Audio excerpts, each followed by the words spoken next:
everybody, did you know you can go to colinmullen.com in order to get art and art prints? That's why I set up the website, colinmullen.com.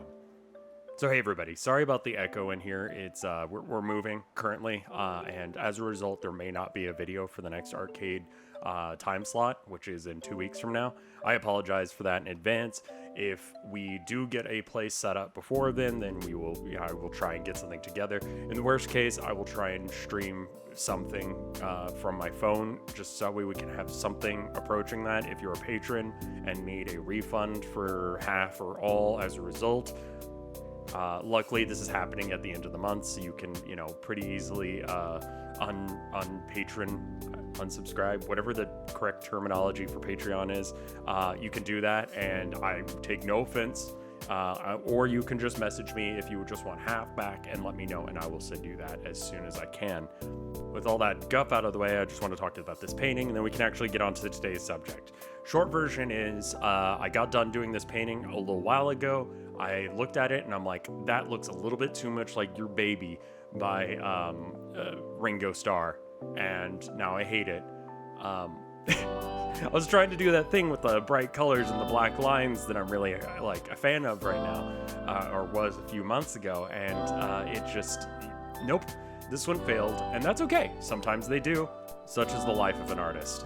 But anyway, for today's topic, what I wanted to talk about tangentially has to do with a recommendation that someone gave on Twitch. They recommended this show called Bocce the Rock?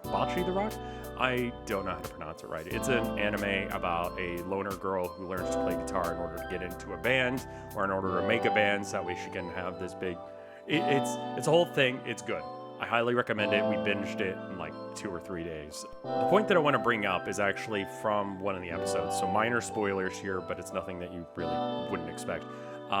So she is tasked with writing the lyrics for her band. She gets into a band. It's kind of the point of the show. And when she's doing it, she realizes that, she basically doesn't talk to anyone, doesn't have friends outside of the band. So she really is just trying to fake that, I love partying, I love hanging out with my friends, because that's the kind of poppy stuff that you would expect.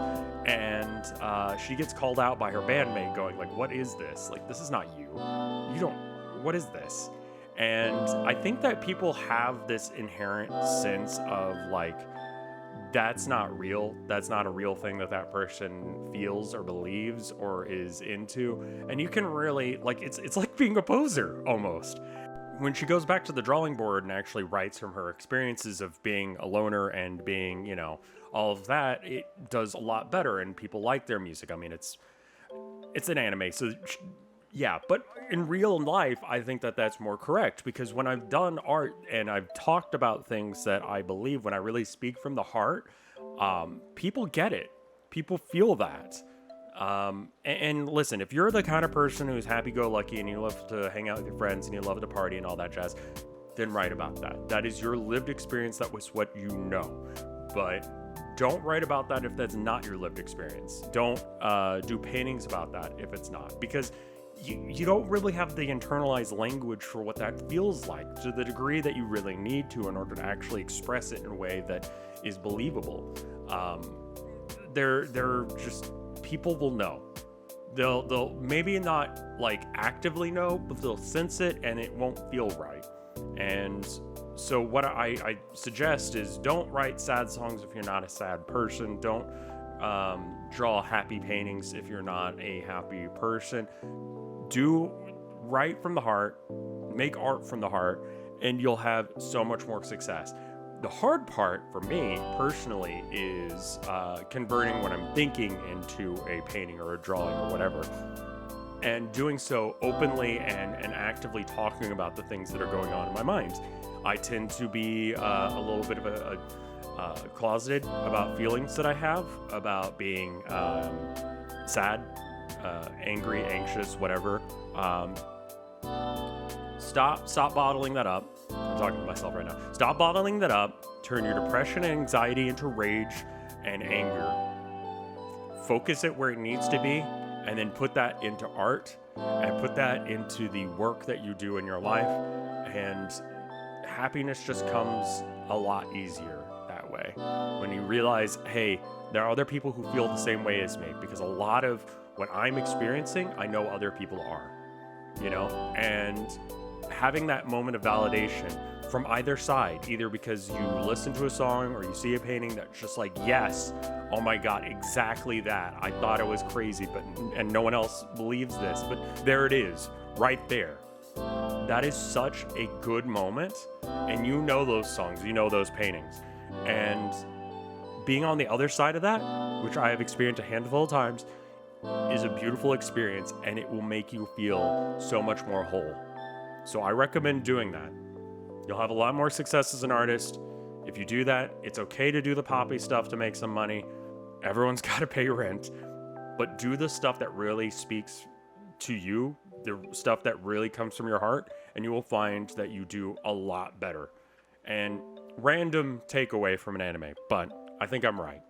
Anyway, let me thank the people on patreon.com/RevScarecrow at the $5 tier or more. Thank you, regardless of what tier you are on. It has helped immensely with life in general. But extra special thank you to my mom and dad. I love you. Thank you, Wafu. Thank you, Tofounder. Thank you, Skelegorgi.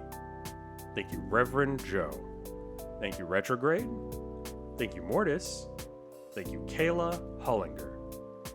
Thank you, Josepher. Thank you, Gala. Thank you, Gabriel Bennett. Thank you, Freak Wannabe. Thank you, Egg. Thank you, Dragon. Thank you, Chiptune Glitch. Thank you, Bep. Thank you, Amber. And thank you, Ats! Whoa, weird echo in here with that. All right, let's go. Anyway, that's me for today. And maybe for, a couple weeks. I apologize if that's the case. I'm going to try and do my best to try and make it up to y'all. Yeah, I don't know where my computer's going to be for like the next 2 to 3 weeks. So that's going to make editing and recording a little bit difficult. But anyway, I digress. I'll see you guys when I see you guys. And I will try and keep you guys updated on Twitter. I will continue to call it Twitter until he stops naming his child. I'll see you then. Bye.